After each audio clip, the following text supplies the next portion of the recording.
Ahí ya estamos grabando la segunda parte de la clase. ¿Qué es lo que vamos a ver en esta segunda parte? Los sistemas de pensiones desde el punto de vista principios. Aquí estamos. Propósito de un sistema de pensiones. Proveer ingresos a personas que pierden su capacidad de autogeneración debido a qué cosas. A ver. Profe, ¿está No se ve si compartiendo está algo? No proyectando. se ve. Ah, ok. No lo compartí adecuadamente. Denme un segundico.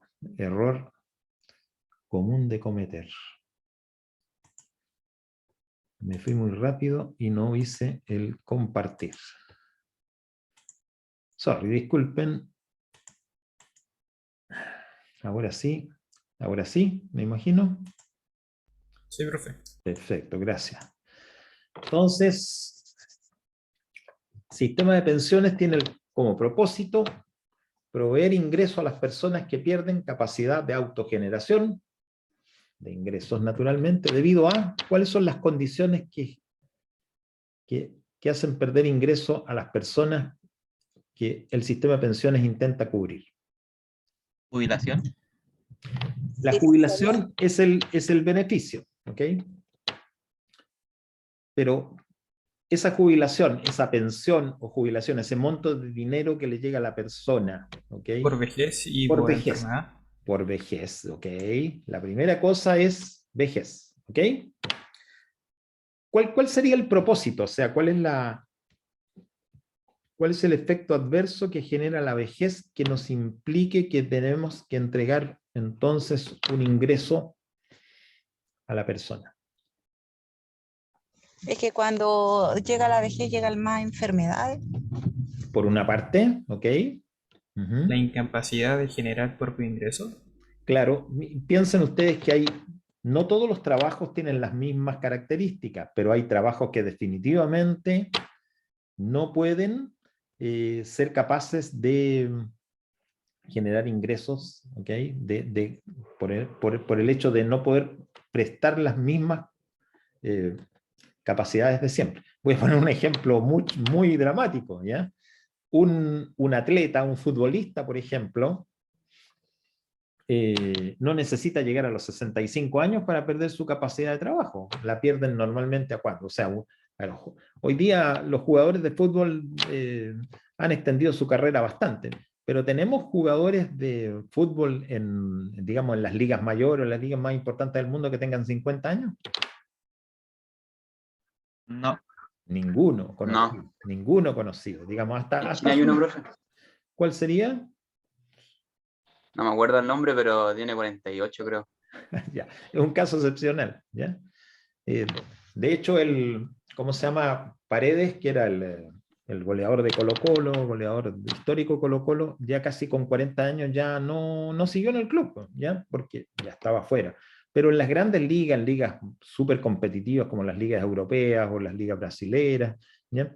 No se ven jugadores de esas edades en general, sino como casos muy excepcionales. Bueno, evidentemente un abogado no tiene esa limitación, no significa que a los 45 años no pueda estar desempeñando la abogacía, probablemente incluso la desempeñe mejor todavía, ¿ok?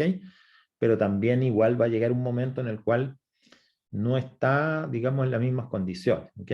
Entonces, los sistemas de pensiones en general en el mundo, ¿ya? Siempre han tratado de cubrir este evento, la vejez, ¿ok? La califican en forma bastante arbitraria porque evidentemente no todas las personas llegan a la misma edad en las mismas condiciones físicas o de salud, ¿ok? ¿Qué otro evento nos cubre un sistema de pensión, aparte de la vejez? O sea, las personas La incapacidad que tiene. la incapacidad, ¿ok? Incapacidad Para generar ingresos. ya, para desempeñar una actividad productiva, Sí. ¿ok? Una actividad laboral, llamémosla así. Entonces, esa incapacidad, aquí la llamamos discapacidad o incapacidad, en el fondo es lo que en los sistemas de pensiones se llama la invalidez, ¿ok? Invalidez que puede ser parcial o total, ¿ok? Pues podemos ir desde un caso de una persona que pierde un brazo, ¿ok? Por algún accidente de tipo automovilístico u otro, ¿ok? Y no puede desempeñar esa actividad. Por ejemplo, un cirujano que pierde un brazo, pierde una mano, no puede desempeñar su profesión, ¿ok? Para todos los efectos queda incapacitado, inválido, ¿ya? Con mayor razón queda una persona que después de un accidente vascular queda postrado en una cama de por vida, cuadrapléjico, ¿ok? Son distintos tipos de invalidez o discapacidad que el sistema de pensiones también cubre, ¿ok? Cubre en el sentido de proveer ingresos sustitutivos. ¿Y cuál sería el tercer caso? ¿La muerte? La muerte, muy bien. La muerte, el fallecimiento, no, no requiere comentarios adicionales. Obviamente, una persona que fallece implica inmediatamente que cesa una fuente de ingreso, ¿ok? Entonces, ¿qué ocurre? Ocurre de que, bueno, si la persona es el sostén de un hogar, obviamente el ingreso de pensión por muerte representa una cifra muy importante porque es el reemplazo de ese ingreso, ¿ok? Esto es con mayor razón si esa persona fallece cuando tiene una familia a cargo, numerosa o no, ¿ya? Que depende de ese ingreso. ¿Okay? Entonces, estos son los tres eventos que cubre el sistema de pensiones chileno y en general los sistemas de pensiones en el mundo. Vejez, invalidez y muerte.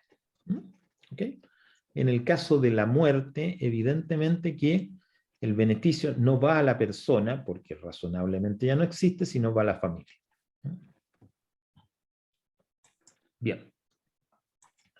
¿Qué principios en general se espera que un sistema de pensiones cumpla? Cualquiera, ¿ya?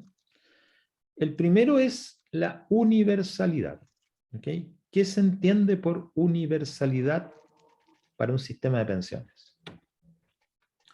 Que ese sistema de pensiones provee estos ingresos por vejez, invalidez y muerte a todos, sin excepción. Eso es universalidad. ¿Okay? Cuando estamos hablando de estos principios, es que es lo que debería ser, lo deseable que debería ser que un sistema de pensiones cubra.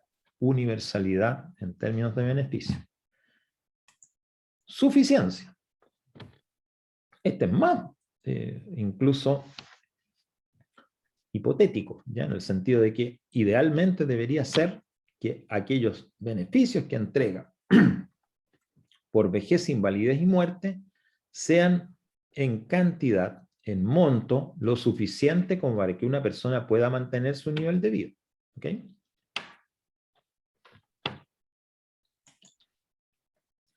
Sostenibilidad financiera y social.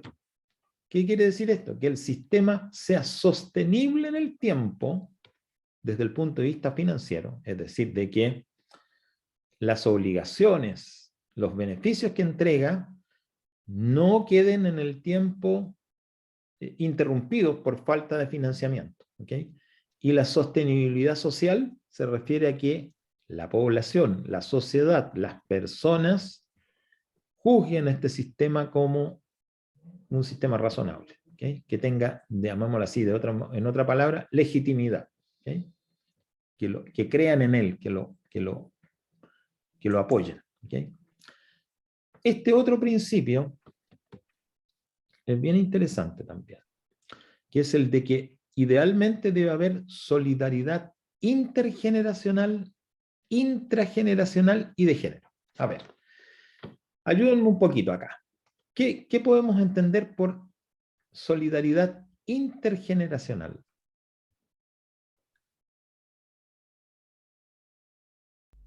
¿La diferencia de edad?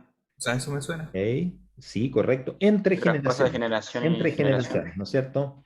Entonces, ¿cuál sería el principio de solidaridad entre generaciones? Que sería ideal que un sistema de pensiones cubra.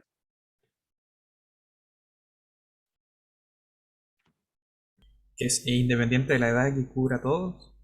Eso sería, ¿cómo se llama? O eso El sería sistema de universalidad. universalidad.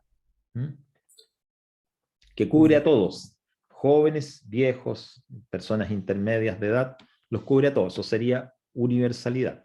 Pero como estamos ¿Sea hablando... equivalente o no, a la Sería edad de como- cada persona? Ay, perdón.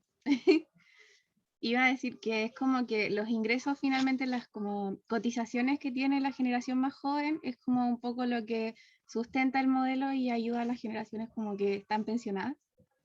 Claro, porque justamente ahí viene la palabra solidaridad, o sea, que haya una transferencia desde jóvenes a viejos, o si lo ocupamos un lenguaje más técnico, de activos a pasivos. Es decir, que aquellas generaciones que están en el mundo del trabajo, que están generando ingresos y por ende están pagando cotizaciones, puedan ayudar a aquellos que ya no tienen trabajo porque pasaron por el mercado del trabajo en su momento, ahora ya están en una edad avanzada, ¿ok?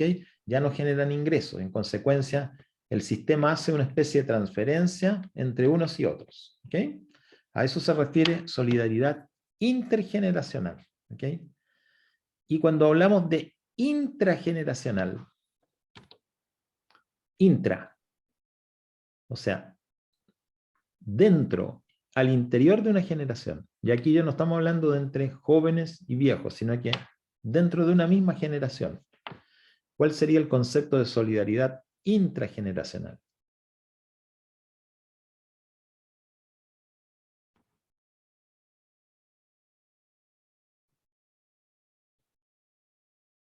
Que aquellos que ganan más y cotizan más, apoyen a aquellos que Ganan menos. y cotizan menos. Exactamente.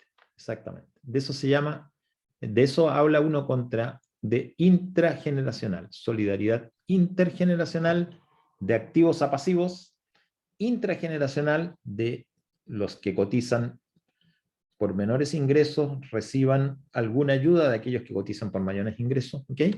Y la solidaridad de género, es más fácil aún de darse cuenta cuál sería.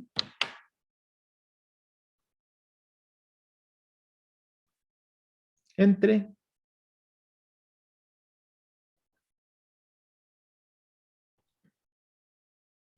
solidaridad de género entre hombres y mujeres, ¿ya? Por ejemplo, eso significa que las mujeres durante su vida laboral tienen interrupciones más obvias por efecto de la maternidad, ¿ok? Es decir, si ponemos en promedio a una gran cantidad de hombres y una gran cantidad de promedio y una gran cantidad de mujeres, vamos a observar que los periodos cotizados de los hombres van a ser mayores que los periodos de las mujeres, ¿ya? Y en consecuencia, las mujeres van a tener, por efecto de maternidad y de algunas otras actividades propias del género, menores tiempos cotizados y acceso a menores pensiones. Entonces, cuando hablamos de solidaridad de género, significa que haya un traspaso, una transferencia de recursos, ¿ya? De un género a otro para, de alguna manera, lograr que las pensiones no sean diferentes, por razones de género no sean diferentes, ¿ok? Que serían diferentes si no hubiera ningún tipo de solidaridad entre géneros. Entonces, la solidaridad entre géneros lo que trata de hacer es emparejar un poquito la cancha. Entre generaciones, ¿ok? Entre géneros y también dentro de una misma generación por diferencias de ingresos, ¿ya? Estos son principios, vuelvo a repetir, que idealmente debería cumplir un sistema de pensión, ¿ok? Otro es la participación tanto de trabajadores como empleadores y del Estado en el financiamiento. O sea, un sistema de pensiones idealmente debería considerar cotizaciones de los trabajadores, cotizaciones de los empleadores y aportes estatales. ¿Okay? Ok. Visto así, ¿qué riesgos enfrenta un sistema de pensiones? ¿Okay? Lo que tenemos que tener en cuenta para poder apreciar estos riesgos es que un sistema de pensiones es un sistema que está acumulando recursos hoy para pagos futuros. ¿Okay? Estamos, en muchos casos, lejos del momento en el cual el beneficio se va a generar. Y en consecuencia, hay una larga data, ¿ya? Un largo camino que tiene riesgos. ¿Cuáles riesgos son los riesgos que podemos identificar en forma principal? Que se reduzca la población joven. Ok, es el número 2 que vamos a ver ahora. ¿Okay? Ay. Pero muy bien, exactamente uno de ellos es. ¿Okay? El primero que colocamos acá fue el aumento de la expectativa de vida. ¿Okay? ¿Por qué el aumento de la expectativa de vida es un riesgo para el sistema de pensiones? Porque se supone que los fondos que tienen se va dividiendo por la expectativa de vida. Ajá, correcto. O sea, Y si la entonces al expectativa tener de más vida, expectatividad de vida, se divide por más y por lo menos recibe menos cada mes. claro, o bien, lo mismo en otras palabras, significa que tengo que pagar pensiones por más tiempo. ¿Ya? ¿Okay? Y lo cual hace entonces que o yo tenga que acumular más para lo mismo, o mi pensión se ve reducida porque se tiene que dividir por más años. ¿Ok? Perfecto tu argumento, muy bien. Entonces, pero ¿qué ocurre? Que ese aumento de expectativa de vida es un riesgo real, porque es lo que está sucediendo. ¿Ok? El segundo es el que acaba de mencionar uno de los compañeros, que aquí está puesto con el nombre de cambio en el balance demográfico. Entonces, tú mismo que planteaste esto, vuelve de nuevo a repetirnos tu argumento. Que si aumenta o sea, si disminuye la población joven y aumenta la población vieja,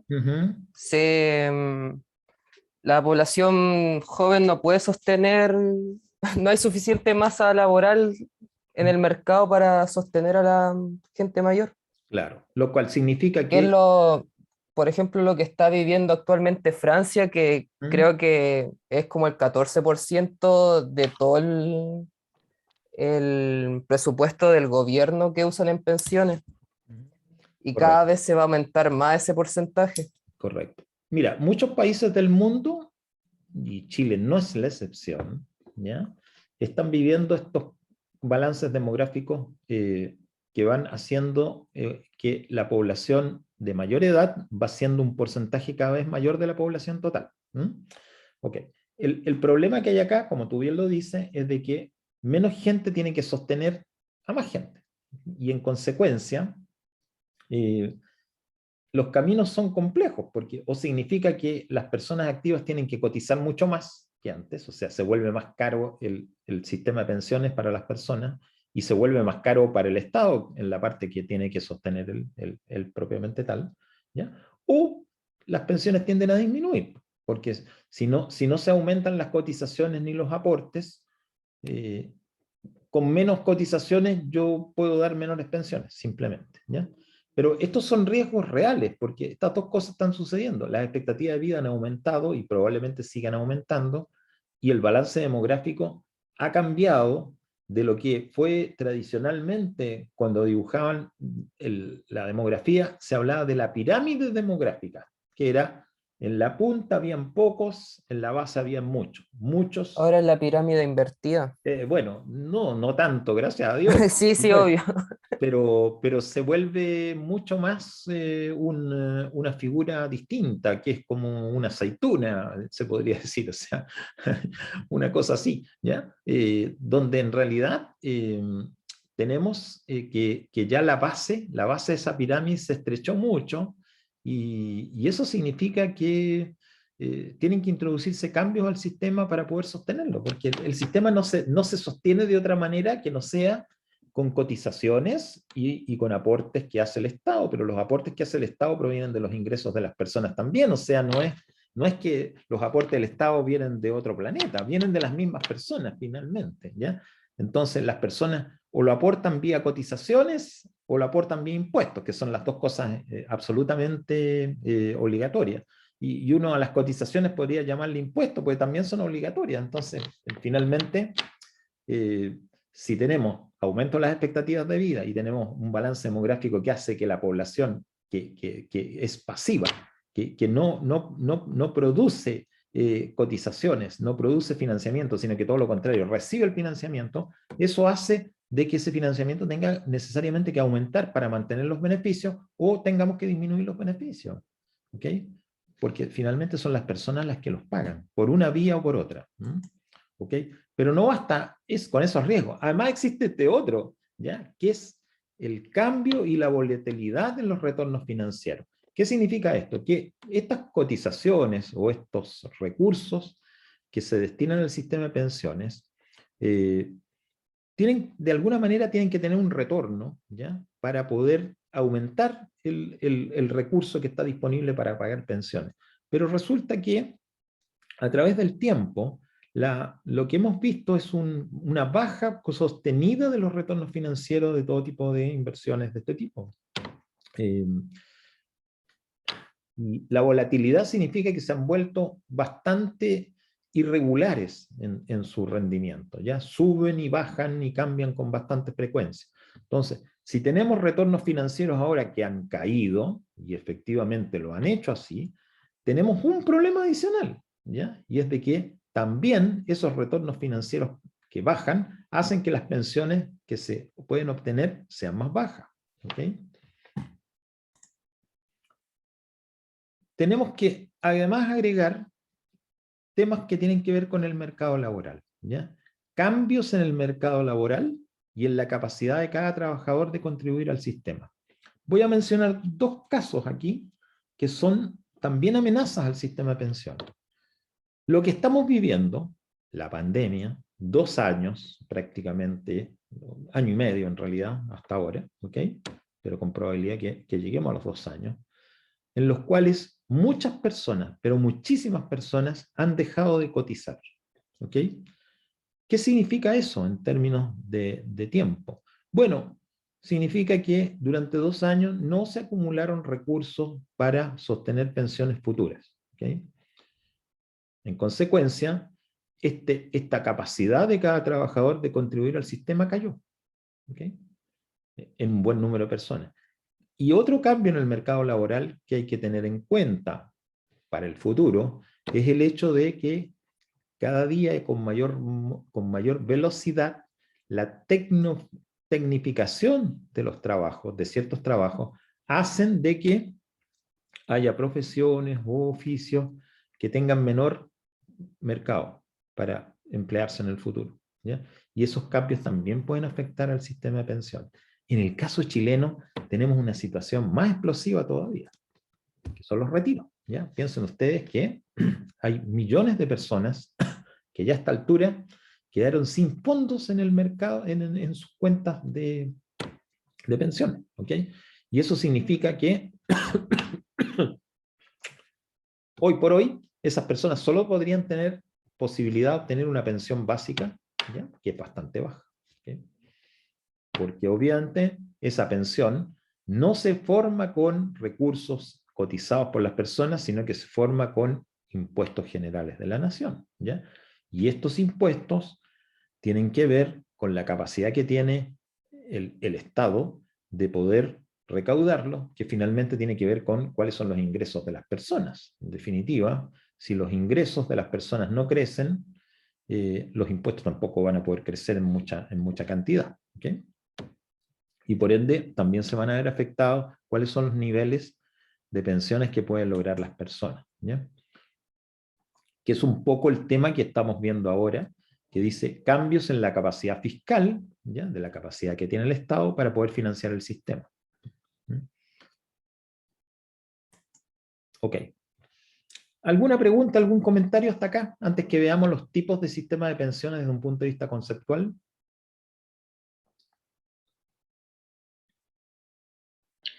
Profesor, Adelante.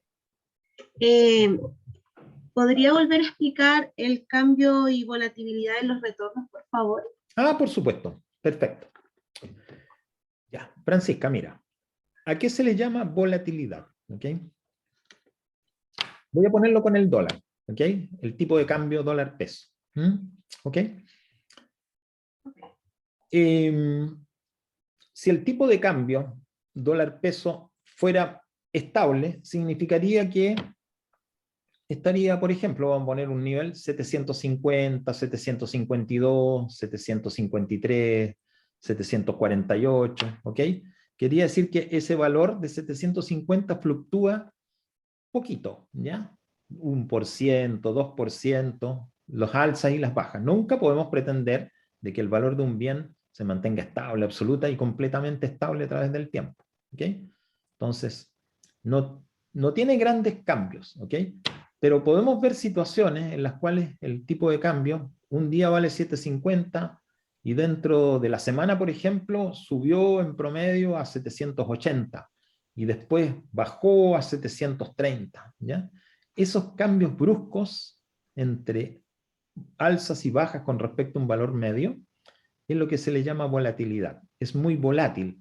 Volátil, la palabra también se usa mucho en física para algunos cuerpos que cambian de composición química con mucha facilidad. Por ejemplo, se dice que las bencinas son extremadamente, los combustibles tipo benzina son muy volátiles porque esos cambia estado gaseoso con mucha facilidad. ¿Okay?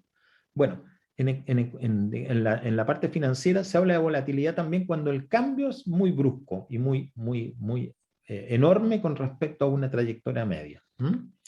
Eso es la volatilidad. Entonces, ahora lo unimos con la palabra retorno. Retorno le estamos llamando a cuál es la rentabilidad que una inversión tiene. Por ejemplo, una acción. ¿Ok? El retorno de una acción se puede medir por dos elementos. El primero, que es el cambio de precio de esa acción en el mercado, y el segundo es el dividendo que paga. ¿Ok? Entonces, una acción tiene un retorno en la medida que el precio cambió. ¿Ok? Qué sé yo, una acción que compraste a 100 pesos y la puedes vender en 120, tuvo un retorno de un 20%. Perfecto. Pero si tú observas que el precio de esa acción es 100, al otro día es 150, al otro día es 80, al otro día es 70, entonces esos cambios bruscos que tiene, ¿okay? Esos retornos bruscos, que en algunos casos son positivos y otros son negativos, esos retornos son muy volátiles. ¿Okay? Y normalmente lo que ocurre es que si ese retorno, ¿okay? es irregular, ¿ya? Porque tiene una alta volatilidad, es muy complicado de proyectar para alguien que está proyectando inversiones a 30, 40 años plazo. ¿Okay? Se vuelve complejo, se vuelve bastante riesgoso. No sé, Francisca, si la explicación es al punto que tú querías como pregunta. Sí, profesor, sí, lo entendí. Ah, perfecto. Me quedó clarito. Perfecto, gracias entonces. Pues. Entonces, ¿otra pregunta o otro comentario respecto a lo que vimos hasta ahora de los sistemas de pensiones, que son su propósito, sus características, sus riesgos? Vamos a ver que los riesgos son cubiertos de distintas formas por los distintos tipos de pensiones, por eso es que los colocamos ahí. Los distintos tipos de pensiones tienen distintos tipos de asumir esos riesgos, que existen efectivamente. ¿Okay? Entonces, si hablamos de tipos de sistemas de pensiones desde un punto de vista puro conceptual, nos vamos a encontrar con los siguientes.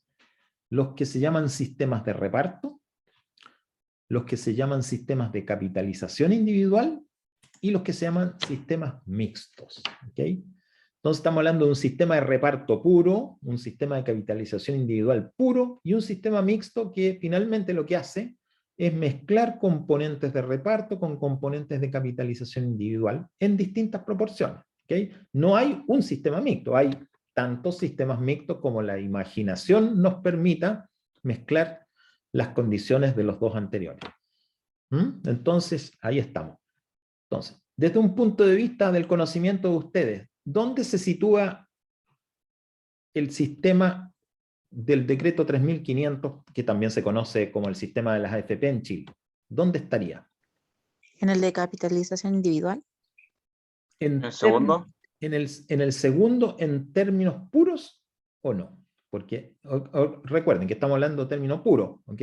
No lo que es mixto, ok, perfecto. Mixto con preeminencia, o sea, el sistema es mixto, aunque es principalmente un sistema de capitalización individual. Uno podría decir que es un sistema de capitalización individual con ciertos componentes que no son estrictamente de reparto, ¿ya? Sino que son más bien de no contributivo, ¿okay? Que es un poco una variante, ¿okay? Porque claro, el sistema hasta el 2008, que se hizo la reforma, la principal reforma que ha tenido en los últimos 30 años el sistema, introdujo este concepto de las pensiones básicas solidarias, ¿okay?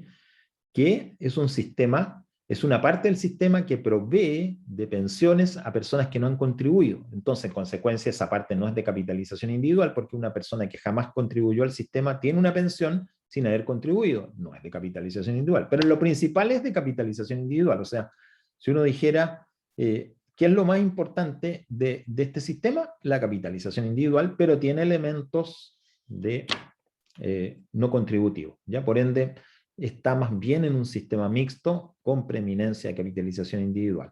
¿Ok? Eso es un poco el concepto. Entonces lo vamos a ver puro y después vamos a ver cómo uno puede mezclar cosas y hacer bastantes variantes. ¿Ya? Muchas. Y ahí un poco nos vamos a encontrar con el futuro del sistema de pensión. ¿Para dónde va? ¿Para dónde va a migrar? ¿Ok? Miremos primero entonces el sistema de reparto. ¿Ok? Sistema de reparto, entre paréntesis, no es algo que está en los libros. ¿Okay? El sistema de pensiones en Chile actualmente, el sistema de pensiones de las Fuerzas Armadas y de Carabineros, es un sistema de reparto puro, absolutamente reparto puro. ¿Ya? Y el sistema que también convive, aunque está en extinción, que es el de los antiguos imponentes de las cajas de previsión, que maneja el Instituto de Previsión Social, también es un sistema de reparto. ¿Okay? Y también es un sistema de reparto puro. Entonces, lo que pasa es que en Chile tenemos dos sistemas de reparto, pero que cubren a un porcentaje de la población muy minoritario, y tenemos un sistema mixto preeminentemente de capitalización individual, que es el que cubre a la inmensa mayoría de la población. ¿Okay? ¿Qué característica tiene el sistema de reparto? A ver si ustedes tienen alguna idea al respecto. Probablemente lo que ustedes saben es efectivamente cómo es el sistema de reparto. Así que, ¿cómo lo podríamos caracterizar? Si ustedes les preguntaran, fueran caminando por la calle y los para un periodista y le dicen, muchachos, a ver, cuéntame tú, ¿cuál es un sistema de reparto? ¿Okay? ¿Qué es lo que se entiende por esto? ¿Qué le dirían a ese periodista? ¿Es como repartir los fondos en términos iguales para las personas? Diciendo como es tibio. ¿Eh? Hay cosas que sí, cosas que no. No es para repartirlo en partes iguales. ¿Ya? No necesariamente es así. O sea, que está no es así, definitivamente. estandarizado. ¿Ah? Está estandarizado. Está estandarizado. Como definido. Definido. ¿Cuánto se reparte? Ajá, ahí estamos en un punto clave. Efectivamente, un sistema de reparto, la característica principal que tiene es que los beneficios están definidos. Muy bien, eso es una característica principal. Los beneficios están definidos previamente. ¿Ok? Pero hay una característica que lo diferencia del sistema de capitalización individual, digamos. O sea, que como quien dice, el sistema de capitalización individual a la menos uno. ¿Ok? ¿Es común? Es claro, exacto. Todos los que cotizan a un fondo común, que no es de nadie y es de todos a la vez. ¿Okay? Esa es la principal característica. Vamos cotizando, ¿ok? Vamos cotizando y esos dineros ya no están identificados con la persona que lo cotiza. Van a un fondo común. ¿Ok? ¿Y cómo se reparten? No es como nos dijo la compañera en partes iguales, no. Es de acuerdo a ciertas características, pero los beneficios están definidos. ¿Ok? ¿Y en qué sentido no se reparten en formas iguales? Porque normalmente un sistema de reparto, cuando llega el momento de generar el beneficio, hace uso de ciertos elementos para definir. Por ejemplo, no da exactamente lo mismo que una persona haya cotizado 1 año a que una persona haya cotizado 40 años. ¿Ok? Los beneficios van a ser distintos. No da lo mismo una persona que haya... Depende de la jerarquía. ¿Qué quieres decir con jerarquía? La jerarquía en laboral también. Pero en particular la jerarquía laboral, ¿en qué sentido? Por ejemplo, un general no va a ganar lo mismo que un sargento primero. Ok, pero eso es debido al ingreso, ¿ok? Es debido al ingreso, claro. Digamos, lo que pasa, claro, tú lo nombras como jerarquía, pero te lo traduzco en ingreso. Claro, efectivamente, también es lo mismo. No es lo mismo Es que ahí la regla es una, ¿ya? A ver, para hacer la distinción. En el sistema de las Fuerzas Armadas, la regla, el beneficio está definido en sentido de que es la última remuneración que se obtiene. ¿Ok? Entonces, evidentemente, una persona que se pensiona como general tiene una remuneración que es mayor, como tú dices, a la que tiene un sargento. ¿Ok? Entonces, la jerarquía, digamos, incide desde el punto de vista del último ingreso, que es el que me da el beneficio de la pensión. ¿Ok? Pero no da lo mismo que esa persona se haya jubilado con todos los años que se le exigen, que son 30 o 35, no me acuerdo bien en este momento, que si tuvo 25. ¿Okay? O sea, es diferente la pensión que obtiene, ¿ya? Siempre va a ser en relación a la última remuneración, pero va a estar proporcionalizada al número de años que obtiene. O sea, si tiene los 30 años será un 100%, si tiene 25 será la proporción que corresponde. ¿Okay? Y eso mismo lo podemos aplicar en el sistema de las cajas de previsión. ¿Okay? Con la diferencia que no se usa la última remuneración, sino que se usa, no un sistema, porque son muchas cajas distintas, pero ejemplifiquemos con una, se usan los últimos 3 años. ¿Okay? Entonces se toman el promedio de las remuneraciones de los últimos 36 meses. O podrían ser de los últimos 60 meses también. La regla no importa. ¿Okay? Entonces, evidentemente, hay una diferencia que tiene que ver con el ingreso sobre el cual se calcula el beneficio. Y hay requisitos de tiempo. ¿Okay? Entonces, normalmente se va a aplicar que para poder tener el beneficio se requiere un mínimo de años que se haya cotizado. ¿Ok? Mínimo de años que pueden ser 20, como en el caso de las Fuerzas Armadas, Carabineros, o pueden ser, en el caso de los sistemas de las cajas de previsión, 10, 15 años. ¿Ok? Con menos no se obtiene el beneficio aunque se haya cotizado. Y después hay una proporcionalidad. ¿Ok? Para poder obtener la pensión en el 100%, tiene necesariamente la persona que haber cotizado la cantidad de años equivalente. ¿Ok? Y si no, tiene solamente una proporción. Pero fíjense que en todos los casos, ¿ya? Que esos son cómo se determinan los beneficios, la característica importante son dos. Una, de que las cotizaciones van a un fondo, ya dejaron de pertenecer a la persona, ¿okay? Van a un fondo común, ¿okay? Y la otra es que los beneficios están definidos, ¿okay? Por ciertas reglas, que me dicen, para tener este beneficio, yo tengo que cumplir con estos requisitos, ¿okay? Esas son las características principales de un sistema de reparto. ¿Okay? Aquí las vamos a colocar. Los beneficios están definidos. Y, bueno, si los beneficios están definidos, ¿cuál es la variable que se ajusta cuando existe un riesgo? De expectativas de vida, de cambios del mercado laboral, de pérdida de rentabilidad. ¿Qué se ajusta como variable en un sistema en el cual yo estoy con beneficios definidos, comprometidos previamente? ¿Ya? ¿Okay? El financiamiento. O sea, en el fondo, uno tiene que mirar el sistema de pensiones como una piscina donde entra dinero y sale dinero. ¿Okay? Cuando yo, la salida de esta piscina, yo la tengo absolutamente conocida. Sé el agua que va a salir. ¿Okay? En consecuencia, la única forma que yo tengo de equilibrar que empieza a salir más agua es que tiene que entrar más agua, porque de otra manera no se da. ¿Okay? Y esa entrada de más agua significa que el financiamiento tiene que aumentar. Entonces, cuando tenemos un sistema de reparto, ¿okay? Donde los beneficios están definidos, si yo no los muevo, si yo no los cambio, tengo que generar mayor financiamiento. Y ese mayor financiamiento se puede generar por aumento de las cotizaciones, se puede generar por un aumento del aporte fiscal. ¿Okay? Y ese es el sistema de reparto en lo conceptual. Entonces, ahí están las características principales. Pero hay otras, ¿okay? Que las vamos a mencionar después como debilidades. ¿Okay? Este monito que está acá es un mono bastante sencillo, no tiene mucha particularidad. Ups, ahí lo corrí sin querer. Voy a sacar esta parte. ¿Okay?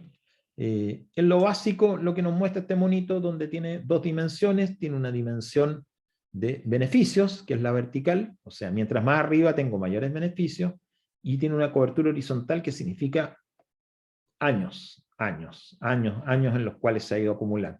Y lo que nos muestra esto es que en un sistema de reparto normalmente hay una población excluida. ¿Cuál es la población excluida?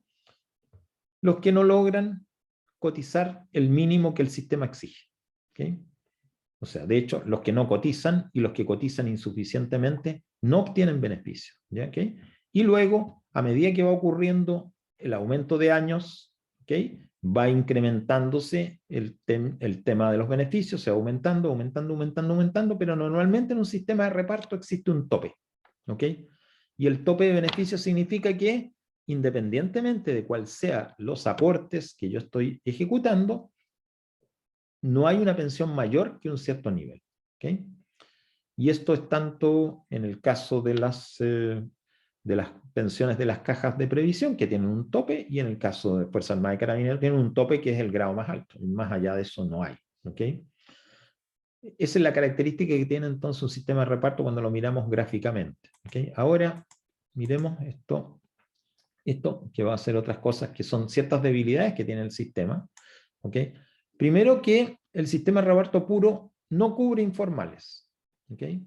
Tiene una población no cubierta. Y eso era una característica normal del sistema de las cajas de previsión, que no estaba cubierto este tipo de personas. ¿Okay? También existe una población que no logra el mínimo para ser elegible. ¿Okay? Gente que aporta pero no recibe prestaciones de ningún tipo. Este es un tema muy importante de considerar también en el diseño de un sistema, que son los incentivos que existen a no cotizar o subcotizar al inicio de la trayectoria laboral. Bueno, es bastante normal darse cuenta que si un sistema me dice que me van a pagar beneficio en función de los últimos 5 años de renta, mientras yo no llegue a esos últimos 5 años de renta, lo que cotizo, mientras menos cotice, mejor.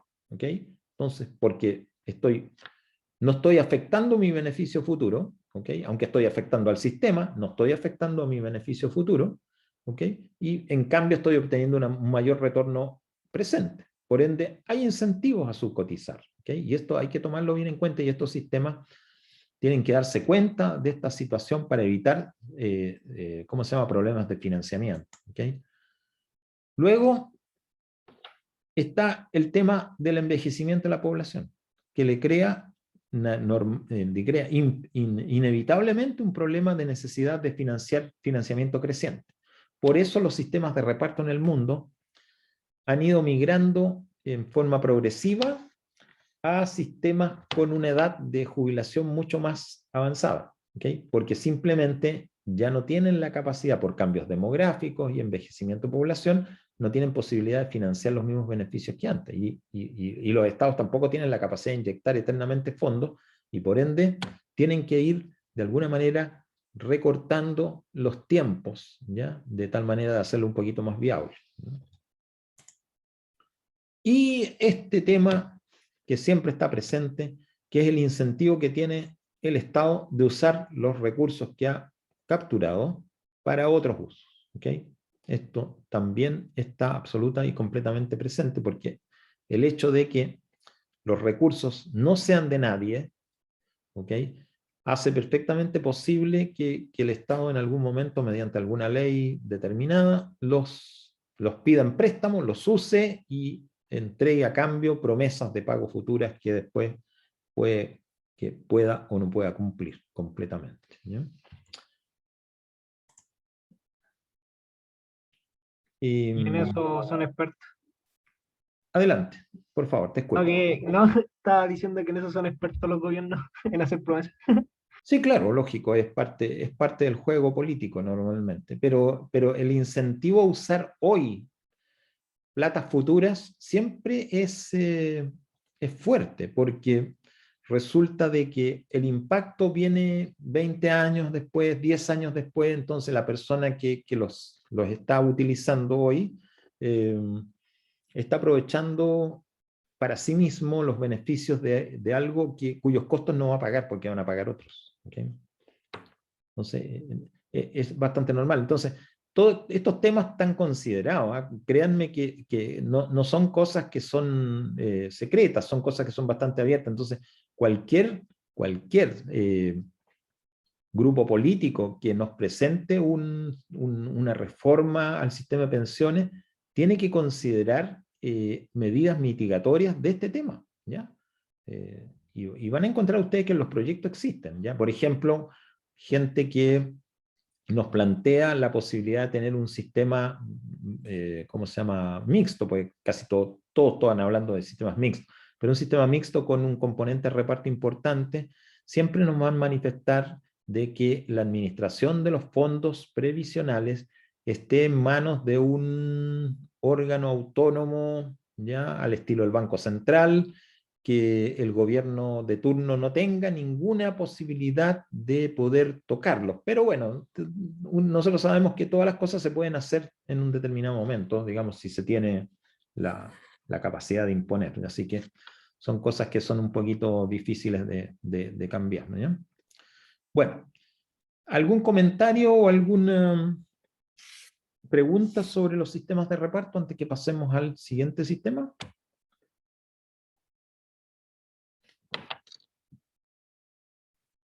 ¿No? Dele nomás, profe.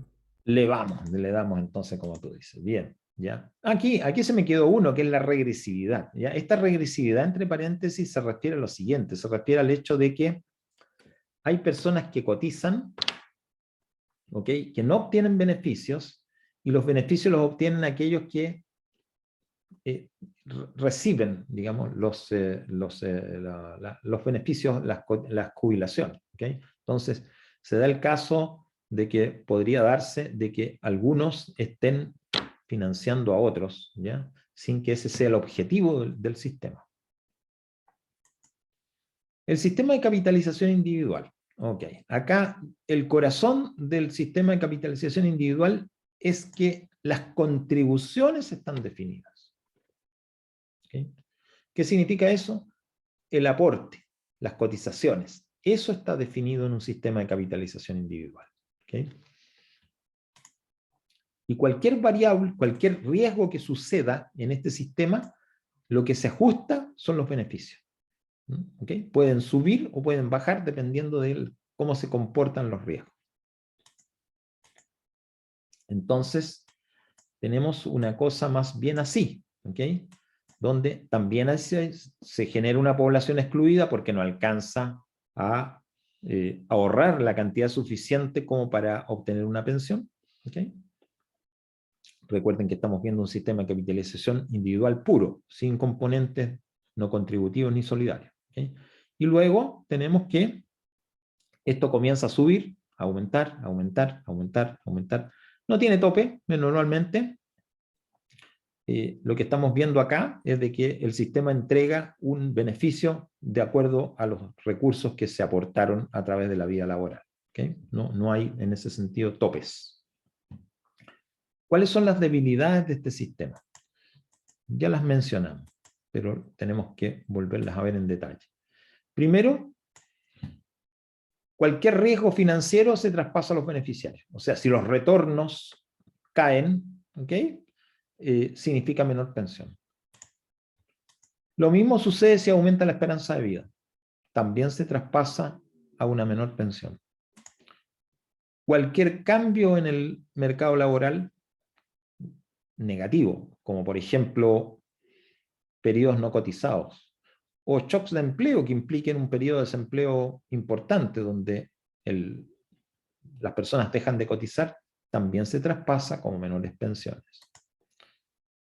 No necesariamente hay universalidad, ¿ya? Aunque el sistema de capitalización individual, todos cotizan para una cuenta personal individual, ¿ok? Puede ocurrir perfectamente que hayan personas que no coticen y en consecuencia, en un sistema puro, no reciben ningún beneficio. Entonces, no es un sistema universal en general. ¿Okay? Tampoco existe la solidaridad intergeneracional o de género. ¿Okay? Porque el principio de esto es que las personas ahorran en cuentas individuales y generan una pensión de acuerdo a los ahorros que hicieron durante el tiempo y los retornos que obtuvieron durante el tiempo. ¿Okay? Y el rol del Estado en un sistema de capitalización individual puro solamente se limita a regular y fiscalizar. Regular en el sentido de generar el marco legal para que se desempeñe este sistema y fiscalizar en el sentido de verificar que las reglas se cumplan. ¿Y qué vemos en la realidad? Que no hay ni sistemas puros, ni sistemas de capitalización individual puros. No hay sistemas de reparto puros, ni sistemas de capitalización individual puros, sino que todos los países generan mezclas de distintas categorías, de distintas formas, como sistemas mixtos. ¿Okay? Normalmente un sistema mixto vamos a encontrar que hay un componente no contributivo, que se le denomina técnicamente un piso de protección social. En Chile, la pensión básica solidaria cumple con este requisito de ser un componente no contributivo. Tiene un componente contributivo, es decir, tiene una parte del sistema que se nutre de cotizaciones, que puede ser de reparto, puede ser de capitalización individual o puede ser una mezcla de ambos. ¿Ya? Aquí es donde hay que aclarar que el sistema del decreto 3500 en Chile tiene un componente contributivo de capitalización individual y tiene un componente no contributivo. ¿Okay?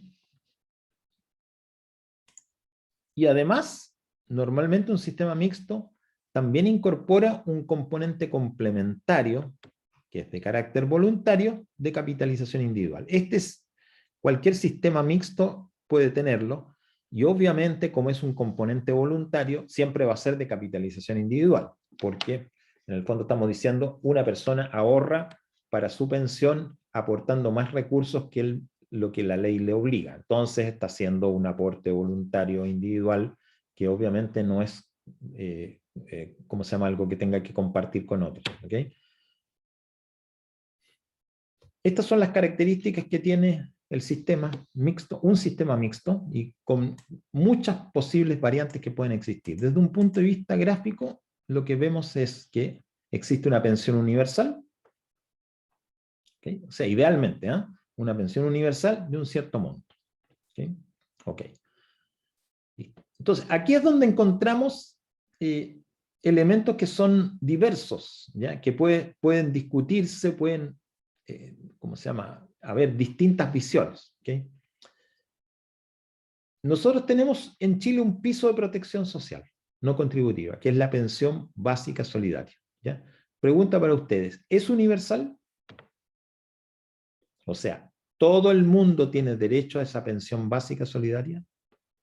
Bajo ciertas reglas. Por ejemplo, la regla puede ser, ¿cumplió 65 años? Perfecto. Solamente con el hecho de cumplir 65 años, un requisito de edad, ¿ok? Y puede ser otro de residencia mínima dentro del país, ¿ok? Solamente eso, si eso fuese así, y cualquiera, con la sola condición de cumplir con esos requisitos, recibir esa pensión básica, sería universal. ¿Es así en Chile? No. No. No. ¿Qué es lo que hace que no sea así? La cotización. No va por ahí, porque no... La ficha de protección social. Ah, ok, por ahí estamos. Acuérdense que es un componente no contributivo, así que no está relacionado con la cotización. ¿Ok? O sea, se habla de un componente no contributivo cuando se obtiene un beneficio sin contribuir nunca o poco, no importa. O sea, mira, si la pensión es universal, tiene que cumplir con dos requisitos. La primera es que le llegue a todos, sin excepción, y la segunda, ¿ok?, es que digamos, al momento que no contribuye, no sea una limitación. O sea, el requisito tiene que ver con otra cosa que no tiene que ver con la contribución. Tiene que ver, por ejemplo, con la edad y la residencia. ¿Okay? Normalmente se pone el requisito de residencia mínima, porque si no sería muy fácil para los inmigrantes venir para acá por 3 meses de vacaciones y llevarse una pensión. Lógicamente no sería demasiado fácil, entonces se exigen requisitos de residencia mínima 10 años, 5 años, por lo menos. ¿Okay? ¿Okay? Bueno, pero no es universal porque, como decía uno de ustedes, hay un componente que tiene que ver con la ficha de protección social, con el registro social de hogares, en realidad con el porcentaje de vulnerabilidad que se llama también. Actualmente Este piso solamente lo puede obtener las personas que cumplen con los requisitos, dentro de ellos pertenecer al 60% más vulnerable de la población. ¿Okay? Hay algunos que ya en los programas presidenciales están hablando de llegar al 80%, ¿okay? Pero nadie habla de llegar al 100% todavía. No, entonces estamos todavía lejos de la pensión universal. ¿Okay? Y el otro tema tiene que ver con el monto, obviamente. O sea, una de las variables es que le llegue, a cuánta gente le llega. ¿Okay? Y la otra es de cuánto es. ¿Okay? Entonces, las discusiones de la pensión universal tienen que ver con la cobertura, a qué porcentaje de la población le llega, actualmente al 60%, ¿okay? Y de cuánto es el monto. Actualmente son 170.000 pesos, si es que la memoria no me falla. ¿Okay? Y algunos dicen de que debería llegar al orden de salario mínimo. ¿Okay? No de una vez, pero sí en el tiempo. ¿Okay? Entonces, ambas cosas obviamente requieren mayor financiamiento fiscal. Si son más pensiones, porque en vez de 60%, 80%, 100% de la población, estamos hablando de varios millones de personas más, ¿ok? Y si hablamos de multiplicar por 1,5 su valor, también son varios millones de pesos más. Son varios millones de pesos más por monto, son varios millones de pesos más por cobertura. Eso es un esfuerzo fiscal importante, ¿ok? Porque esos recursos, como esto es no contributivo, provienen de impuestos, no provienen de cotizaciones, ¿ok? Esto es el piso de protección social no contributivo, y estas son las cosas un poco que están en la discusión, ¿ya? Luego viene la parte celeste que está acá, que dice seguro social obligatorio, que es la parte contributiva, donde yo contribuyo, pago, ¿ok? Y ya sea que eso vaya a una cuenta individual o vaya a un fondo común, no importa, porque el sistema funciona con una o con otra regla, diciéndome, mira, tú vas a obtener una pensión en función de lo que has acumulado por tus aportes, o tú vas a tener un beneficio definido previamente, ¿ok? Que va a tener ciertos requisitos independientemente de lo que hayas cotizado, ¿ok? Perfecto, de acuerdo. Y la parte ploma que está por arriba son regímenes complementarios de ahorro voluntario, que significan que una persona puede, a través de ahorrar adicionalmente, puede mejorar su pensión. ¿Ok? Obviamente, todo el ahorro voluntario está relacionado con la persona que lo ahorra directamente. Y para eso pueden haber sistemas de incentivos tributarios, ¿ya? Que permitan que haya, digamos, mayor facilidad para hacer ahorros. ¿Ok? Así funciona un sistema mixto. Así funciona. Entonces, por ejemplo, algunos de los proyectos de reforma de pensiones que han estado ya en el Congreso, hay uno que estuvo el año 2018, ¿ok? Y hay uno que está actualmente, que son un poquito... ¿Cómo mezclaban los componentes de reparto y capitalización individual? Bueno, decían, mira, el 10% obligatorio que ha existido siempre, que se siga manejando como capitalización individual, y hablan de un 5% el año 2018 y ¿cómo se llama? Y 6% el programa de reforma del año 2019 o 20 por ahí, 5 o 6%, digamos, en el extremo decían, ese porcentaje completamente va a un sistema de reparto, o sea, aportaba un 10% a mi cuenta individual y aportaba un 5% que venía del empleador en todo caso, y un fondo solidario. Y con ese fondo solidario se hacía solidaridad intrageneracional, de género e intergeneracional. En el fondo, un poco iba como a apoyar, mejorar pensiones actuales, ¿ok? Ya que las pensiones actuales, si se considera que están bajas, entonces una manera de subirlas era que se le inyectara recursos directamente de las cotizaciones actuales a esas pensiones futuras. Bueno, es una de las formas que más se ha discutido, ¿ya? De poder tener un sistema de contributivo que es mixto, ¿ya? Se pueden hacer muchas variantes, algunos decían 2% a la capitalización individual, 4% al solidario, y así hay muchas ideas que se pueden plantear. Pero como es un sistema mixto, está abierto a todo, ¿ya? No hay ninguna regla que esté absolutamente predefinida.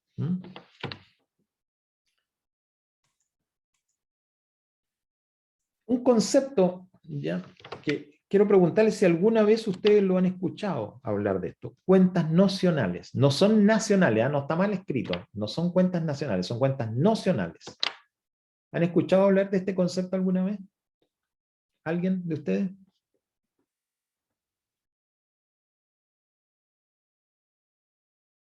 ¿Nadie? No, profe, nadie. No, profe. Ok, bien. Yo se los traigo porque es un concepto que ha salido en algunos proyectos de reforma. ¿Okay? Mira, la cuenta nocional es como una cuenta individual virtual.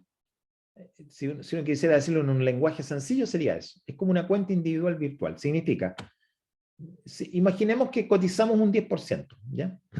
Para no hacerlo difícil. Cotizamos un 10%. ¿Okay? Hoy día, con una cuenta individual predefinida, esa va a una cuenta a nombre de uno. ¿Okay? Y se acumula ahí la cotización del 10% y sus retornos financieros. Ahí va. ¿Ya? Y en cualquier momento yo leo el sistema y veo, tengo tanto dinero, perdí tanto, gané tanto, perdí tanto, ahí está. ¿Okay? La cuenta nocional lo que hace es que simula eso, pero la propiedad no es de la persona. ¿Okay? Entonces, es como que a uno le lleven una cuenta individual referencial, nada más que de términos informativos. ¿Eh? Y obviamente se hace para que, en alguna medida, el beneficio que yo obtenga al final de mis días laborales tenga que ver con lo que acumulé en buena parte. ¿Okay? Y en alguna parte sí, otra no. Por eso se lleva. Pero no significa que los recursos son míos. Los recursos son de un fondo común. Entonces, la cuenta nocional es nada más que un registro contable. Nada más que un registro contable. ¿Ya? Virtual, como digo. ¿Ya? Que lo que tiene es que me va acumulando cotización y rendimientos. ¿Okay? Ahora, la otra cosa que es importante tener en cuenta es que los rendimientos de estas platas que voy acumulando no son con la lógica de los retornos del sistema de capitalización individual, donde es el retorno efectivo y real. Normalmente en un sistema de cuentas nocionales, la rentabilidad está vinculada a un parámetro. ¿Okay? Podría ser, por ejemplo, la variación del dólar, podría ser, por ejemplo, el PIB, ¿okay? Podría ser el índice salario, ¿ya? O podría ser simplemente un 3%. ¿Okay? Entonces, uno tiene una rentabilidad, ¿ya? Que es hipotética, pero que se va computando en esta cuenta. ¿Okay? Mira, un ejemplo de esto, de una cuenta nocional, ¿ya? Voy a entrar en un tema un poquito técnico, pero ustedes cuéntenme si realmente obtuvieron esto. Hay un concepto en el sistema previsional chileno que es cómo se traspasaban fondos de una persona que estaba en el sistema antiguo de las cajas de previsión y que se trasladó al sistema nuevo de las AFP o 3500. ¿Okay? ¿Okay?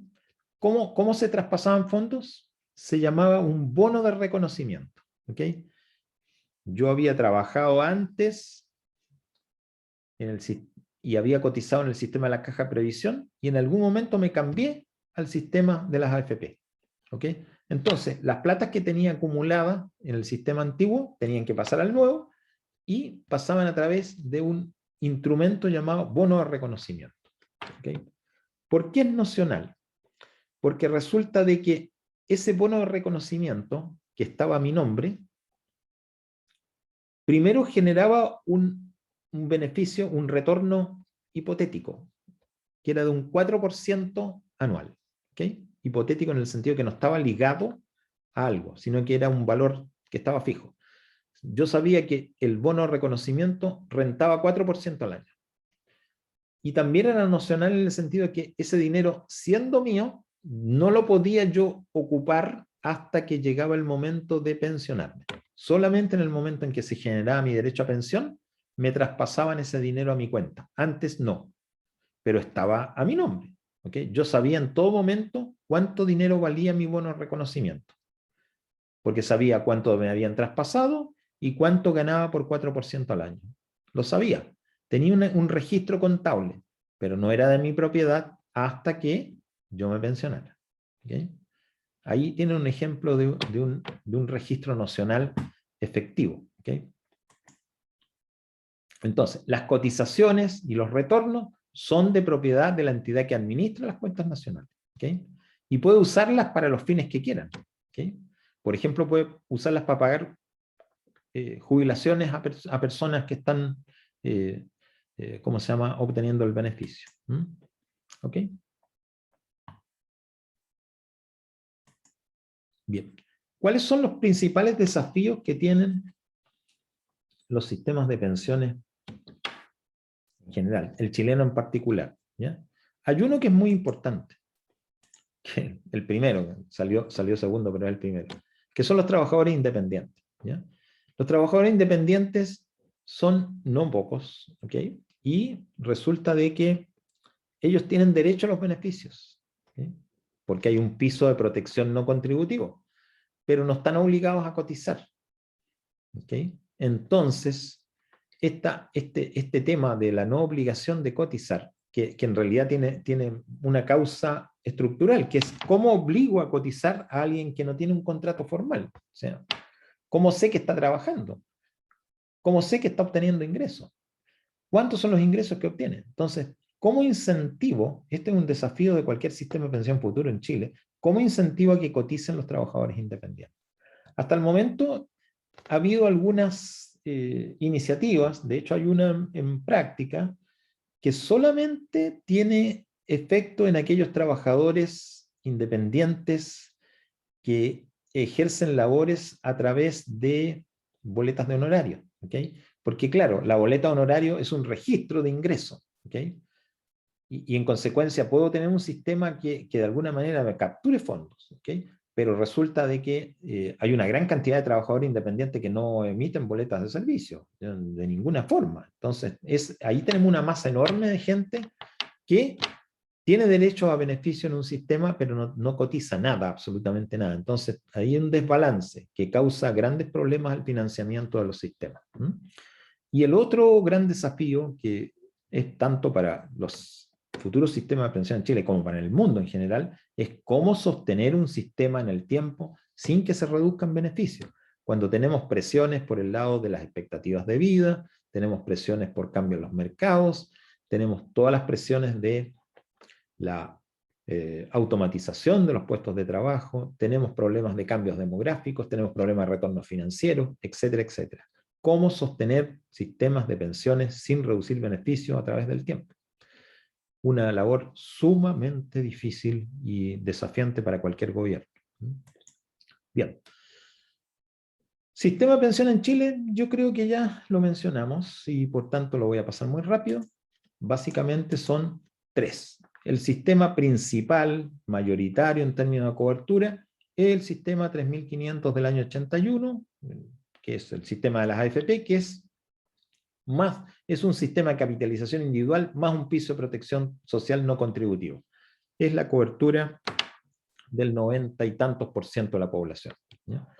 Tenemos después un sistema de reparto de las antiguas cajas de previsión, que lo administra esta institución que se llama el Instituto de Previsión Social, que es un sistema en extinción. Nadie puede entrar a este sistema desde hace 40 años atrás, por lo menos. ¿Okay?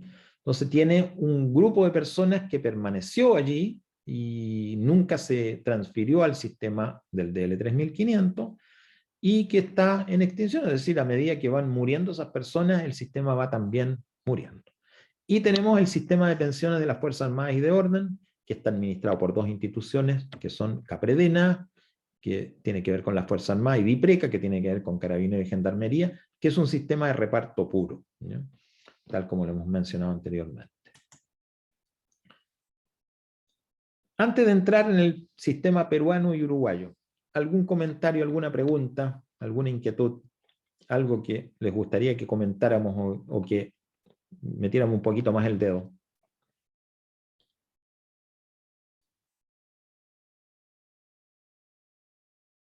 Nada, muchachos, yo me sorprendo porque estos son temas muy en la discusión. ¿Okay? No, profe, todo súper. Bueno, vamos entonces a contar. Pero ¿no tiene así como una gráfica de del sistema de pensión en Chile? Como ¿Una gráfica en qué sentido? Por ejemplo, las gráficas que mostró del sistema mixto y el sistema, el anterior, no recuerdo cuál, ¿no tiene uno así como todos son iguales? ¿O en Chile hay como una variación en cierto ámbito? No, es que ahí estamos hablando de sistemas puros. Mira, estadísticas del sistema las vamos a ver en la próxima clase, cuando veamos cómo se llama, ya en detalle veamos el sistema del 3500 y veamos cuánta gente está en cada sistema, ¿ya? Y distintos valores que nos pueden dar una visión general. ¿Ok? Hoy día no lo contemplaba para nada, y los monitos que vimos son como unos gráficos que me muestran un poco, me dicen, mira, este sistema tiene un crecimiento que puede ser hasta acá, pero tiene un tope, este otro no tiene tope, y este otro puede mejorar por efecto de los aportes voluntarios.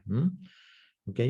Así que en términos de cifras y gráficos un poquito, esperemos hasta la próxima clase, que ahí sí lo tenemos que ver. Ya lo vamos a ver bien con mucho más detalle esa parte.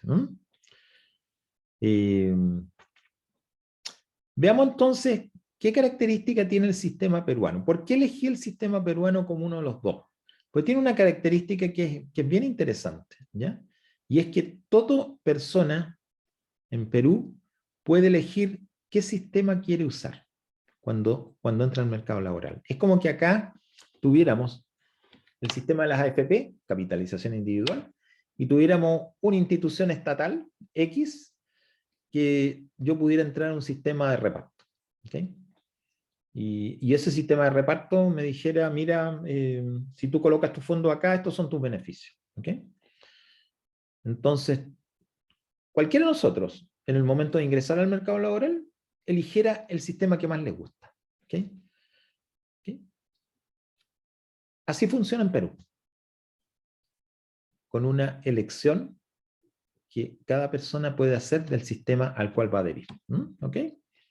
No es algo que tengamos nosotros, porque acá obligatoriamente tú tienes que entrar al sistema de capitalización individual más el componente no contributivo. No tienes alternativa. ¿Sí? No, eso sería igual, tiene mucho riesgo, porque al final no muchas personas van a sostener algo. Por ejemplo, en Chile casi todos están obligados a tomar ciertos sistemas, pero como hay en Perú, tienen varios sistemas para poder elegir. Como la población de Perú se va a empezar a repartir entre uno u otro sistema, y al final la repartición o la sostenibilidad de ese sistema va a ser menor.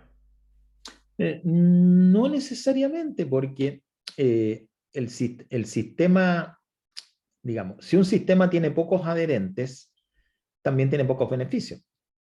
O sea, tiene pocos beneficiarios, no beneficios. ¿Ok? ¿Ok? Y de alguna manera, mira, el tema un poco podría ir por una parte de la siguiente manera, ¿ya? ¿En qué confías más? ¿Ya? Tiene un problema de confianza, o sea, yo confío más en un sistema privado o confío más en un sistema de carácter estatal. ¿Okay? Ambos sistemas tienen que declarar cuáles son las reglas del juego, ¿ya? O sea, tengo que yo saber previamente, y tiene que estar establecido claramente, que si yo entro a este sistema A, mis aportes son tantos, ¿ok? Y yo tengo los siguientes beneficios. Es posible que a lo mejor, si tuviera que elegir entre un sistema de capitalización tipo AFP y un sistema de reparto por una institución estatal, a lo mejor la institución estatal me diría, mira, tú tienes que cotizar un poco más, ¿ya? Vas a cotizar en vez de un 10%, un 15%, pero yo te ofrezco un beneficio cuando tengas 65 años, ¿ok? Y tienes ya 30 años de cotizaciones, por decir una cosa, te ofrezco que la pensión va a ser de, qué sé yo, supongamos en el máximo 1.800.000 pesos, en el máximo, el tope, ¿ya? ¿Ok? Si tú has cotizado, digamos, en esa condición. Y te dice, mira, el cálculo que te vamos a hacer para ver si llegas a esa cotización es en base a los 5 últimos años de tu remuneración, y te vamos a sacar un promedio de los 5 últimos años, obviamente ajustado por IPC, ¿ya? Y en base a eso vas a tener tu pensión, ¿ok? Con un tope de 1.800.000, ¿ok? Entonces tú puedes juzgar que ese sistema te garantiza una pensión al cabo de tu vida laboral, ¿ok? Tú no tienes que estar ¿cómo se llama? Preocupado de los retornos financieros, si subió la bolsa, bajó la bolsa, ok, tienes eso garantizado, ok, pero probablemente te va a costar más caro, ¿okay? Entonces vas a tener que tomar esa decisión. Me voy por un sistema más caro y más seguro, por un sistema más barato, pero con menos riesgo, ¿ok? Y a lo mejor, si los riesgos los tomo bien, a lo mejor en vez de sacar con la misma plata, en vez de lograr 1.800.000, logro 2,5 millones de pensión, ¿ok? Eso es un poco lo que nos dice el que tengamos dos sistemas que puedan ser puestos a elegir por la sociedad, ¿ok? La gracia que tiene que hay un sistema que elige es que en el fondo a mí no me imponen nada, sino que yo elijo de acuerdo al riesgo que quiero tomar y a las reglas del juego que existen. Desde ese punto de vista no veo yo que por eso se pondría en riesgo de sostenibilidad un sistema, porque tuviera, pues si tiene poca gente, es poca gente a la que le va a tener que dar beneficio. Porque el que se fue por el sistema individual, de capitalización individual, no puede pedirle beneficio al sistema de reparto y viceversa. Esa tiene que ser la regla, porque si no sería caótico. Entonces, en esa forma está construido el sistema previsional peruano actual. Tiene dos componentes, también tiene un componente contributivo y tiene un componente no contributivo. Veamos primero un poco la estructura, ¿ya? El componente contributivo, es decir, el componente en el cual las personas pagan cotizaciones, ¿okay? Tiene dos áreas que son las que se puede elegir, o el sistema público de pensiones o el sistema privado. ¿Okay? O sea, yo me voy por uno o por otro. En el sistema público de pensiones, ¿ya? Hay tres partes, pero hay una que es la que realmente interesa, porque las otras dos son como sistemas cerrados. ¿Okay? El único que interesa es este que se llama Sistema Nacional de Pensión. ¿Okay? Porque este que tiene como nombre MEF, que significa Ministerio de Economía y Finanzas, y la Caja de Pensiones Militar Policial, son sistemas que están cerrados a cierto tipo de actividad. Es como decir, en Chile existe un sistema de previsión de las Fuerzas Armadas, pero yo no puedo ir a afiliarme a él, aunque me guste, porque no soy miembro de una rama de la Fuerza Armada, ni soy de Carabineros, ni soy de Gendarmería, ni soy de investigación, y no tengo derecho. Me guste o no me guste, no puedo ir ahí. Es lo mismo en Perú. Esos dos sistemas, el MEF y la Caja de Pensiones Militar Policial, son sistemas cerrados. Entonces, las personas cuando eligen el sistema público de pensiones, eligen el que se llama Sistema Nacional de Pensiones. ¿Okay?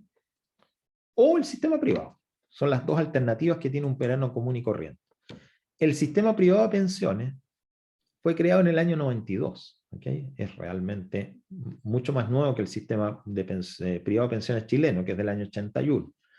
Y está administrado por entidades privadas, igual que acá, que se llaman muy parecidos, se llaman administradoras previsionales de fondo de pensión. O sea, en vez de ser AFP, son APFP. ¿Okay?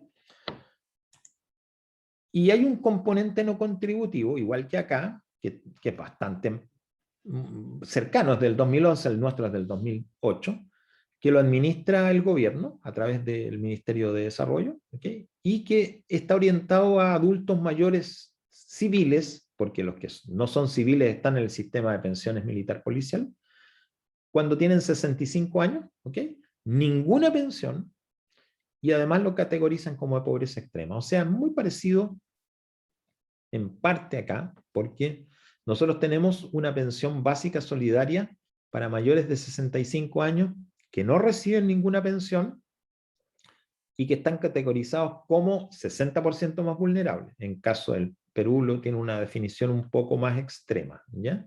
¿Okay? La diferencia es que en Chile también existe una pensión básica solidaria, ¿okay? Aparte de la pensión básica solidaria, existe lo que se llama el aporte solidario previsional, que no lo tiene el Perú, que es para personas que no tienen una pensión autofinanciada de un cierto nivel y entonces este sistema no contributivo se las mejora un poco.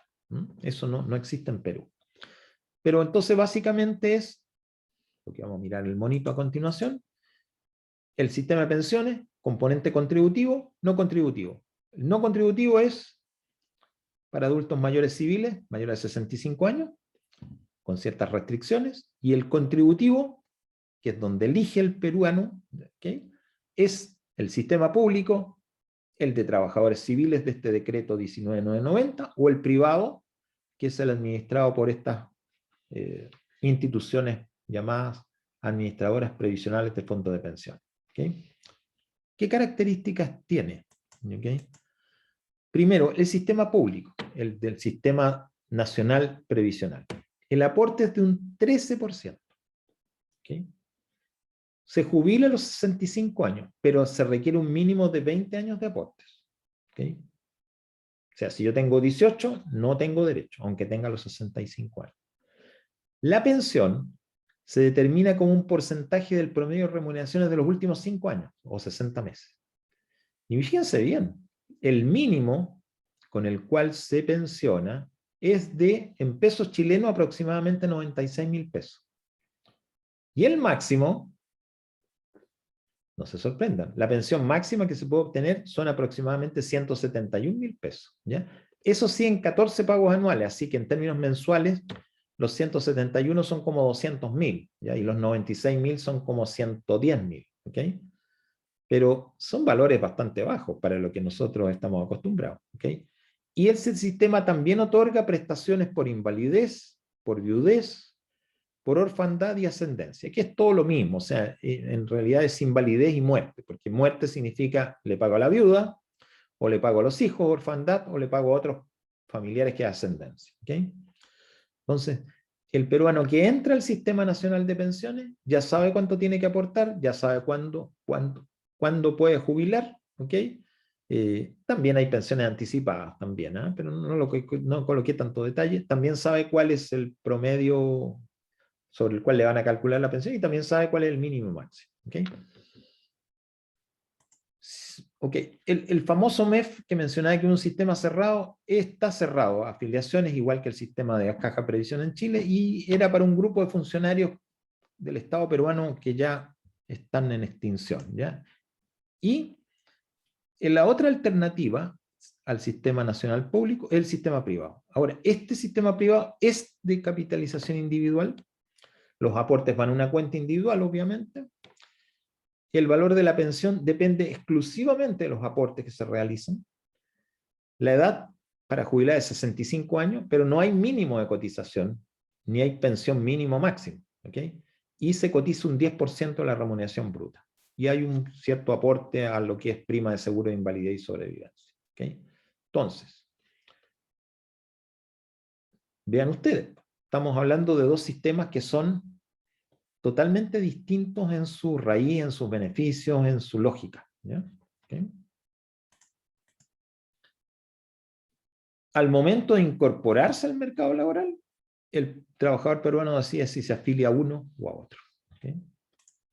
¿Okay? Si está en el sistema privado, se puede trasladar desde una APFP a otra, todas las veces que quiera de acuerdo a su conveniencia. No tiene ningún problema de moverse de un lugar a otro. ¿Ya? Hay 4 de estas instituciones en el Perú actualmente.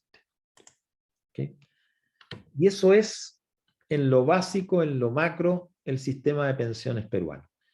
Que la característica es, coexiste un sistema de reparto con un sistema de capitalización y cada persona elige a cuál va, con reglas conocidas.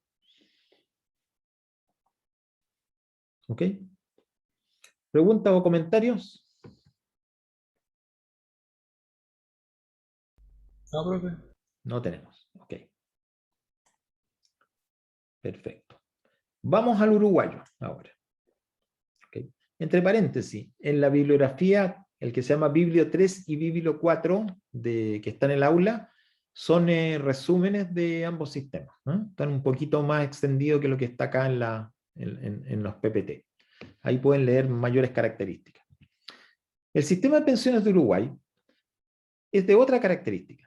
La característica es que también convive un sistema de reparto y un sistema de capitalización individual, pero a diferencia de Perú, donde uno cuando se ingresa al mercado laboral elige por cuál sistema se va, en Uruguay uno obligatoriamente entra al sistema de reparto y sobre cierto monto de cotización, de remuneración y cotización, puede elegir mantenerse en el sistema de reparto o llevarse la diferencia a un sistema privado. ¿Se entiende la diferencia? Aquí yo no elijo en la entrada, sino que tengo la posibilidad de elegir después de haber cubierto un mínimo en el sistema público o de reparto. Esa es la gran diferencia que hay entre uno y otro. Entonces, también es un sistema mixto. ¿Okay? Tenemos un sistema de reparto y uno de capitalización individual coexistiendo. ¿Okay? La administración del sistema de reparto está a cargo de una institución estatal que se llama Banco de Previsión Social. El de capitalización individual está conformado por instituciones que se llaman AFAP, Administradora de Fondos de Ahorro Previsional, ¿ya? Y por compañías aseguradoras que pagan rentas vitalicias. Hay 4 administradoras de fondos de ahorro previsional, una de las 4 es estatal, y la aseguradora de renta vitalicia también es estatal. Entonces acá es un sistema de capitalización individual donde hay instituciones privadas y instituciones estatales. ¿Okay? Simultáneamente con esto, en Uruguay hay unos sistemas paralelos, ¿ya? Que cubren trabajadores que son de determinados sectores de actividad. ¿Okay? No tiene mayor importancia esto porque son muy minoritarios. ¿Okay? Ahora, todo trabajador que no está en estos sistemas especiales, o sea, la inmensa mayoría, tiene obligatoriamente que cotizar para el sistema de reparto, independientemente de su nivel de ingreso. ¿Okay? Y puede afiliarse también a estas administradoras de fondo de ahorro previsional en forma voluntaria o en forma obligatoria, dependiendo de la situación del trabajador. Esto tiene que ver con el nivel de ingreso, ¿ya? ¿Okay? Que tiene el trabajador uruguayo.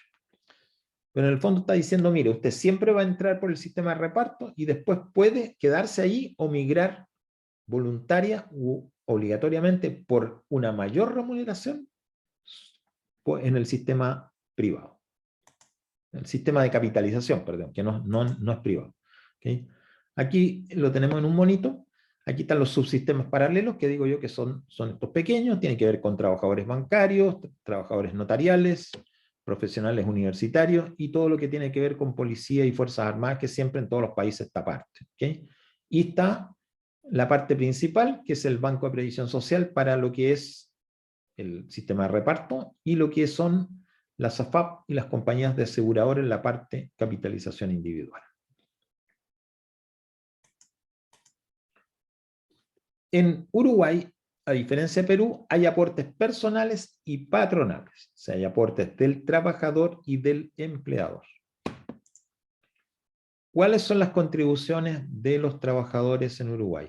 Están entre el 15 y el 17,5% en función de los ingresos. ¿Okay? Y el aporte patronal es de 7,5%. O sea, estamos hablando de sobre el 20 y tantos por ciento, ¿ya? Una cifra importante. Para poder pensionarse se exige un mínimo de 60 años de edad y 30 años de servicio. Como pueden ver, está el componente de años y edad aquí. ¿Okay? ¿Y cómo se distribuyen los aportes entre el reparto y la capitalización individual? Depende de los ingresos, por una parte, y de la opción de afiliarse, la otra. Bien, muchachos, eso es lo que yo tenía. Mira, estamos prácticamente terminando exactamente la hora, ¿ya? Eso es lo que yo tenía para hoy día, ¿ya? Preparado. Dos cositas antes de terminar, ¿ya? La primera es, lo mínimo que tengo que hacer es siempre preguntas, comentarios, inquietudes, dudas. ¿Alguna?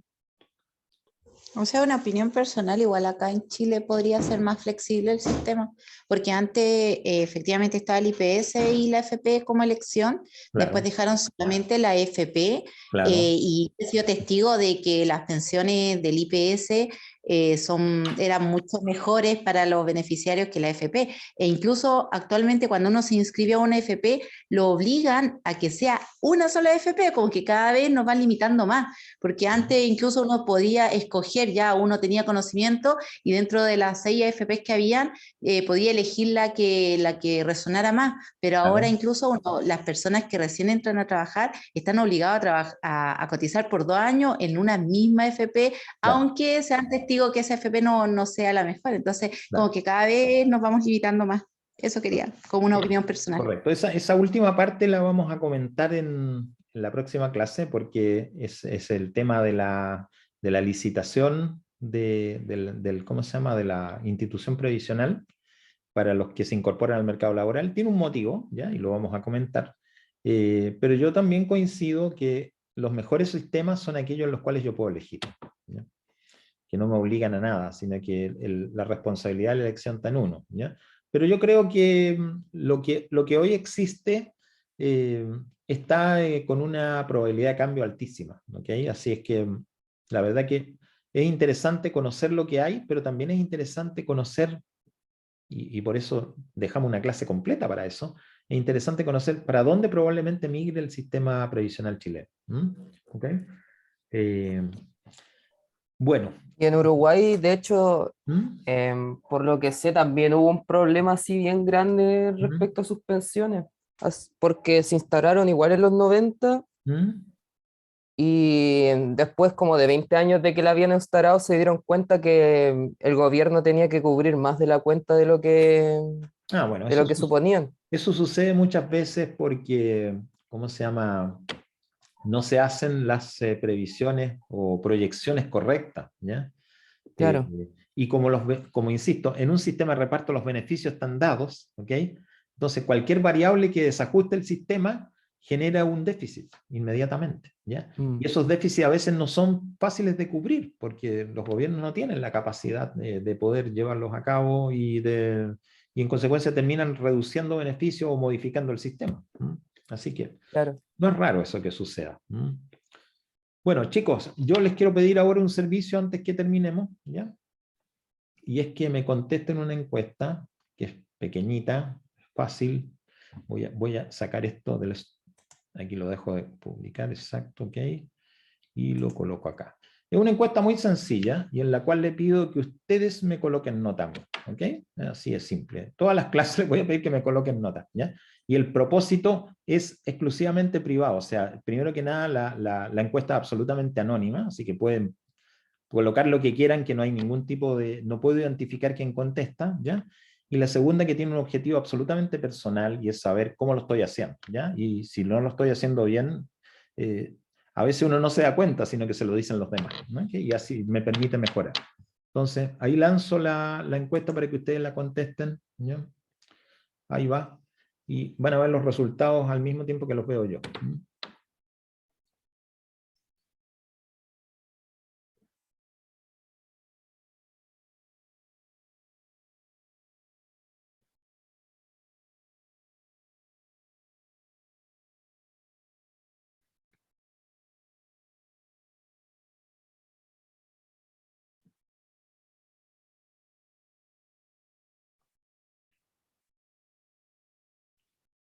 ...24 de 27, ahí se estabilizó, parece que no logramos más. 24 de 27 a las 1, 24 de 27 a las 2, 24 de 27 a las 3. Ok, nos quedamos entonces con esta medición. Ok, ahí la damos por terminada. Ahí apareció el número 25, bien. ¿Ya? Pero nos quedamos contentos con 25, es un 92% de participación, es un muy buen valor. Gracias entonces, aquí la vamos a terminar. ¿Okay? Voy a compartir los resultados con ustedes, ahí están, compartidos. ¿Okay? Vamos a terminar la grabación.